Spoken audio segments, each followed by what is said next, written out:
बिस्मिल्लाहिर्रहमानिर्रहीम। आज के इस लेक्चर में हम बात करते हैं मोनो हाइब्रिड क्रॉस के बारे में। Mono hybrid cross is a cross between two individuals differing in one character pair such as tall versus dwarf plant. Mono hybrid cross उस क्रॉस को कहते हैं जो दो इंडिविजुअल्स या दो प्लांट्स के दरमियान करवाया जाता है। मिसाल के तौर पे एक प्लांट का कैरेक्टर लिया है, साइज़, उसमें से एक प्लांट है टाल और दूसरा प्लांट है ड्वार्फ। वो कैरेक्टर एक ही है यानी साइज़ का, मगर एक प्लांट की साइज़ जो है टाल है तो दूसरे की क्या है, ड्वार्फ है। तो इस क्रॉसिंग को मोनो हाइब्रिड क्रॉस कहा जाएगा। This type of cross was foundation to Gregor John Mendel. ये ग्रेगर जॉन मेंडल जो फादर ऑफ जेनेटिक्स भी कहा जाता है इसको, मोनो हाइब्रिड क्रॉस उसने दिया था। उसने ये कहा था जब भी क्रॉस किसी भी इंडिविजुअल्स के दरमियान होता है तो उनके अलील्स जो है किसी कैरेक्टर के यानी गैमेट्स जब फार्म होते हैं, गैमेट्स की फार्मेशन जब होती है तो एक कैरेक्टर उसने कहा कि पेरेंट से आता है तो एक कैरेक्टर मदर से आता है। यानी पेरेंट एक फादर हुआ तो दूसरा मदर हुआ। पेरेंट का मतलब मेरा यही था कि एक फादर से कैरेक्टर आएगा, दूसरा कहाँ से आएगा, मदर से आएगा। यानी इसको लॉ ऑफ सेग्रीगेशन भी कहा जाता है। ये ग्रेगर जॉन मेंडल ने पेश किया था। की कॉन्सेप्ट मोनो हाइब्रिड क्रॉस समझने से पहले हम कुछ जान लेते हैं कि जीन किसे कहते हैं और एलील किसे कहते हैं। जीन यूनिट ऑफ हेरिडिटी है जो स्पेसिफिक ट्रेट को कंट्रोल करती है, एंड एलील जो है वो एक वर्जन होता है उसी स्पेसिफिक कैरेक्टर का। मिसाल के तौर पे एक हमने जो अभी साइज़ ली हुई है प्लांट की टाल, ये एक कैरेक्टर हुआ। उसको समझाने के लिए हमने अल्फ़ाबेट के letters T capital T small, यहाँ पे मिसाल के तौर पे ये लिखा हुआ है। तो अब ये टी कैपिटल जो लिखा हुआ है ये टाल को रिप्रेजेंट करता है। तो उसका जो एलील है, वेरिएंट है, जो अल्टरनेट फॉर्म है टी स्मॉल है। यानी जो एलील होती है वो स्पेसिफिक वर्जन अल्टरनेट फॉर्म होता है किसी भी जीन का। आ गई बात समझ में। और उसके बाद है होमोजाइगस। होमोजाइगस उसको कहा जाता है कि जो इंडिविजुअल क्या हों, एक उनकी जीन जो हो वो एक ही जैसी हो। मिसाल के तौर पे an individual with two identical मतलब होता है सेम, एक ही किस्म की। यहाँ पे जैसे लिखा हुआ है टी कैपिटल यहाँ पे, तो टी कैपिटल ये जीन को रिप्रेजेंट करता है, तो दोनों एक जैसी हैं, तो इसको कहा जाएगा होमोजाइगस। उसी के साथ ही टी स्मॉल लिखा हुआ है तो ये भी होमोजाइगस है, मगर जो टी कैपिटल रिप्रेजेंट कर रही है वो कैरेक्टर टाल को, ट्रेट को रिप्रेजेंट कर रही है, और टी स्मॉल जो है वो रिप्रेजेंट कर रही है ड्वार्फ को। अब उसी के अपोजिट में हेट्रोजाइगस है। हेट्रोजाइगस का क्या मतलब है कि टू डिफरेंट एलील्स हों। होमोजाइगस में एलील्स एक ही जैसी होती हैं। समझाने के लिए अल्फ़ाबेट के लेटर्स लिखा हुआ है टी कैपिटल, डबल टी लिखी हुई है, अलग से पढ़ा जाएगा टी कैपिटल एक ही जैसे हुए तो ये होमोजाइगस हुआ। हाँ, अब यहाँ पे एक टी कैपिटल है और दूसरी जो है टी स्मॉल है, यानी ये दोनों एक जैसे नहीं है। एक कैपिटल लेटर है तो दूसरा क्या है, स्मॉल लेटर है, तो इसको कहा जाएगा हेट्रोजाइगस। क्या कहा जाएगा, हेट्रोजाइगस। ये बात समझने की है क्योंकि मोनो हाइब्रिड क्रॉस का जब क्रॉस होगा तो वहाँ पे ये होमोजाइगस कैरेक्टर और हेट्रोजाइगस कैरेक्टर जेनेटिक मेकअप है। जेनेटिक मेकअप जो क्रॉस में नज़र आएगा तो उसको समझने के लिए ये बात लाजमी याद रखनी है। उसके बाद और डोमिनेंट एलील उसको कहते हैं कि जिसका कैरेक्टर जो है वो ज़ाहिर है। An allele that mask the effect of a recessive allele, यानी रिसेसिव अलील के ऊपर जिसका कैरेक्टर नज़र आए वो डोमिनेंट कहलाएगी, जिसका कैरेक्टर नज़र नहीं आए तो वो क्या कहलाएगी, रिसेसिव। यानी दो बंदे आपस में लड़ाई करें, एक हो 18 साल का, दूसरा हो 4 साल का बच्चा, जाहिर सी बात है तो हमने क्या कहना है कि डोमिनेंट जो होगा, जो पावरफुल होगा वो 18 साल वाला होगा, 4 साल वाला क्या होगा, कमज़ोर होगा। यानी कि लड़ाई में, मुकाबले में जीत किसकी नज़र आएगी, जो बहुत बड़ा है। यहाँ पे भी मोनोहाइब्रिड क्रॉस में जो टी कैपिटल है वो कैपिटल लेटर है, टी स्मॉल स्मॉल लेटर है। जब ये आपस में एक दूसरे के साथ आएँ, टी कैपिटल भी लिखी हुई हो और टी स्मॉल लिखी हो, तो जो बड़ा होगा उसका कैरेक्टर, यानी टी कैपिटल किसको रिप्रेजेंट करता है, टाल को, भले उसके साथ टी स्मॉल ही लगी हुई हो, मगर वहाँ पे जो प्लांट आएगा, रिज़ल्ट जो आएगा वो टाल का आएगा, स्मॉल उसको नहीं कहा जाएगा, क्योंकि टी कैपिटल बड़ा है, उसकी ताकत यूं समझो ज़्यादा है, तो मुकाबला वो जीतेगा। डोमिनेंट अलील का कैरेक्टर ज़ाहिर होता है, रिसेसिव अलील का कैरेक्टर ज़ाहिर नहीं होता। रिसेसिव अलील का कैरेक्टर तब ज़ाहिर होता है जब दोनों जीन्स रिसेसिव हों।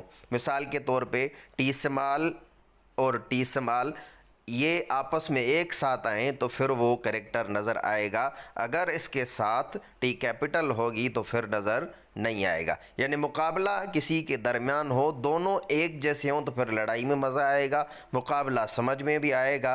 अगर एक की उम्र बहुत बड़ी हो, ताकतवर हो, और दूसरा बिल्कुल कमज़ोर हो, तो फिर जो है मुकाबले में मज़ा भी नहीं आएगा, वो ऐसे समझो नज़र भी नहीं आएगी। अब इस मोनोहाइब्रिड क्रॉस को समझने के लिए एक फार्मूला दिया जाता है, एक चार्ट दिया जाता है। यहाँ पे 2x2, यानी जब हम क्रॉस करवाएंगे टाल प्लांट का और डॉर्फ प्लांट का, तो उनका जो रिज़ल्ट आएगा 2x2 हो जाएगा 4, यानी 4 कॉलम्स बना के जीन जब हम उनकी बनाएंगे तो फिर 4 कॉलम बनाएंगे, उनका F2 जनरेशन का क्रॉस करवाएंगे। ठीक है, इससे आगे यहाँ पे आप देखें तस्वीर में जैसे समझाया, टी कैपिटल यहाँ पे रिप्रेजेंट कर रहा है टॉल को, और ड्रॉफ को टी स्मॉल। अब दोनों एक जैसे ही अल्फ़ाबेट, यहाँ पे टी कैपिटल है तो ये होमोज़ाइगस होगा, यहाँ पे ड्रॉफ में भी टी स्मॉल है, ये भी ड्रॉफ जो है होमोज़ाइगस होगा। यानी दो पेरेंट्स के दरमियान जो क्रॉस करवाया जाएगा, ट्रू कैरेक्टर्स हों या डिफ़र हों, एक कैरेक्टर एक ही हो, तो उसको कहा जाएगा पेरेंटल जनरेशन। यानी एक ही कैरेक्टर लिया, एक प्लांट का कैरेक्टर साइज़ लिया है, टाल है, दूसरे का ड्रॉफ लिया है, वो भी साइज़ है, तो इसको कहा जाएगा पेरेंटल जनरेशन। अब इनके दरमियान क्या होगा, क्रॉसिंग होगी, क्रॉसिंग करवाई जाएगी, यानी एक गैमेट कहाँ से ट्रांसफ़र होके आएगा, यूँ समझो एक फादर है तो दूसरी मदर है, यहाँ से एक कैरेक्टर ट्रांसफ़र करके आएगा और एक यहाँ से, तो टी कैपिटल टी स्मॉल ये रिज़ल्ट आएगा। पेरेंटल जनरेशन का जब क्रॉस करवाया जाए, उसका जो रिज़ल्ट आए तो उसी जनरेशन को कहा जाता है फर्स्ट फिलाइल जनरेशन। यानी मोनोहाइब्रिड क्रॉस में जब क्रॉसिंग बिटवीन टू इंडिविजुअल्स करवाई जाती है, होमोज़ाइगस दोनों होते हैं पेरेंटल जनरेशन में, टी कैपिटल है, वहाँ पे टी स्मॉल, ये होमोज़ाइगस है। जब इन दोनों के आपस में क्रॉस हुआ तो यहाँ पे जो रिज़ल्ट आया तो उसमें जो है एक टी कैपिटल आई है और टी स्मॉल आई है, यानी एक कैरेक्टर फादर से ट्रांसफ़र हो गया आया तो दूसरा कैरेक्टर मदर से, दूसरी जीन मदर से आई, तो ये रिज़ल्ट क्या आया, अब टाल रिज़ल्ट आया, ये हेट्रोज़ाइगस रिज़ल्ट आया। अब क्या होगा, आगे इन फर्स्ट जनरेशन की क्रॉसिंग होगी, सेल्फ ब्रीडिंग होगी पनेट स्क्वायर के फार्मूले के तहत। अब इनकी जीन्स बनाए जाएंगी, ये टी कैपिटल टी स्मॉल एक फादर के लिए रखेंगे और टी कैपिटल टी स्मॉल एक किसके लिए रखेंगे, मदर के लिए। आगे कॉलम बना हुआ है, यहाँ पे जीन की कैसे क्रॉसिंग होती है ये एक तरीका लिखा गया है।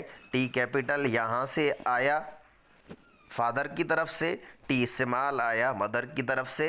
ये एक जीन का पेयर बन गया, समझो एक ये फादर का बन गया, और टी कैपिटल यहाँ से आई और टी स्मॉल यहाँ से आई, ये मदर का बन गया।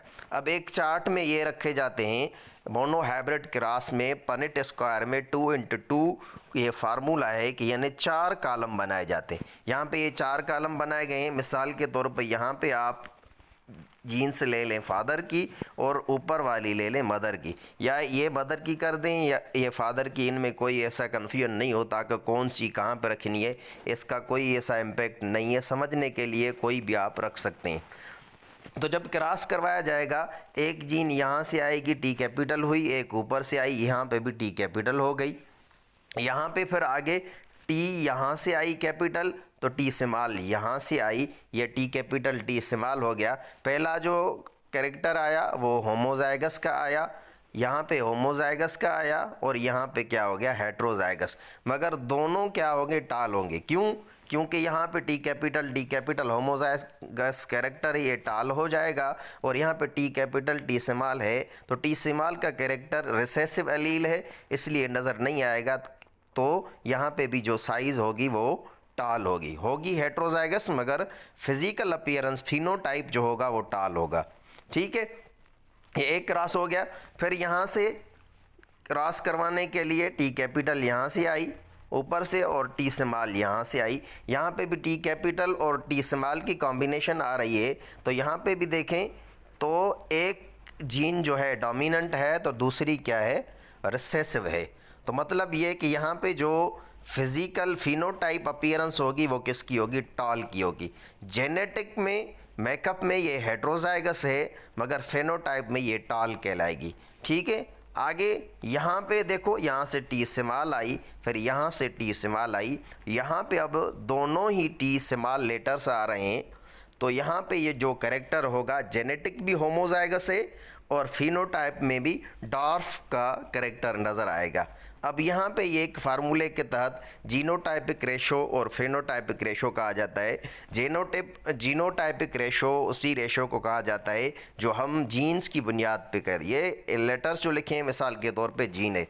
अब यहाँ पे देखो टी कैपिटल होमोजाइगस एक है, टी कैपिटल टी स्मॉल एक हेट्रोजाइगस, और टी कैपिटल टी स्मॉल दूसरा हेट्रोजाइगस, यानी वन होमोजाइगस है टाल के, तो दो जो हैं वो क्या हैं हेट्रोजाइगस है, मगर कौन से टाल हैं 1:2 रेशो। यहाँ पे ये हो गया टी स्मॉल होमोजाइगस ड्राफ, यानी जीनोटाइपिक रेशो क्या हुआ है इसका 1:2:1। फिनोटाइपिक रेशो यानी फिजिकल अपीयरेंस इनकी कैसी है, तो ये भी टाल है, और यहाँ पे भी टाल है हेट्रोजाइगस वाला, यहाँ पे भी टाल है हेट्रोजाइगस, यानी 3 जो हैं वो टाल आ गए, एक क्या हुआ वो ड्राफ हुआ।